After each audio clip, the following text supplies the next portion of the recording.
নমস্কার বন্ধুরা, তোমরা সবাই কেমন আছো? আশা করি ভালো আছো। আমিও খুব ভালো আছি। তোমাদের সকলকে সুমিতা বেঙ্গলি কিচেনে স্বাগত। আর দেখো, আজ বানাবো বাঙালি বাটা। তার জন্য দেখো কতগুলো রকমের সবজি নিয়ে নিয়েছি। এই কুমড়ো, আলু, কাঁঠালের আঁটি, পটল, লাল মিষ্টি ডাঁটা, এগুলো দিয়ে আজকে বাটবো। আর লাগবে একটু কাঁচা লঙ্কা আর রসুন দিয়ে ওইগুলোকে ভালো করে জল দিয়ে ধুয়ে নিয়ে তারপরে এই যে কড়াইতে দিয়ে দিলাম তেল, সর্ষের তেল। তার উপরে দিয়ে দেব কালো জিরে ফোড়নে, তারপর দিয়ে দেব রসুনটা দিয়ে হালকা একটু নাড়িয়ে চাড়িয়ে বাকি সব কেটে রাখা সবজিগুলোও দিয়ে দেব। তার মধ্যে দিয়ে দেবো 1 চামচ হলুদ, পরিমাণ মতন লবণটা দিয়ে একটু নাড়িয়ে চাড়িয়ে ঢাকনা দিয়ে দেব।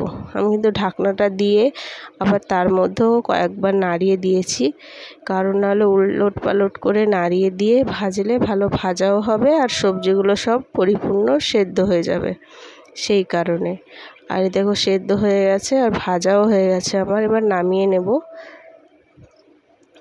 আর এটি কিন্তু হাই ফ্লেমে দেবে না, মিডিয়াম ফ্লেমে দিয়েই করবে, তাহলে ভালো হবে, কোনো সবজি পুড়বে না। আর তারপরে এই যে আসলো বাটার পালা।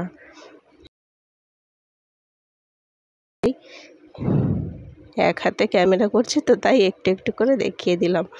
বাটা আমার রেডি হয়ে গেছে, বাঙালি বাটা।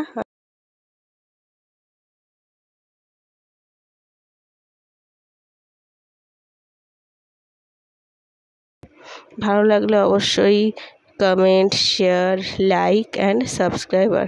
প্লিজ বন্ধুরা, তোমরা ভিডিওটা দেখো আর বাড়িতে অবশ্যই ট্রাই করো। আর খেতেও খুব টেস্টি। তোমরা অবশ্যই বাড়িতে ট্রাই করে দেখো। নতুনত্ব একটা জিনিস তো, অনেক রকমের বাটা খেয়েছি, এই বাটাটাও খেয়ে দেখো।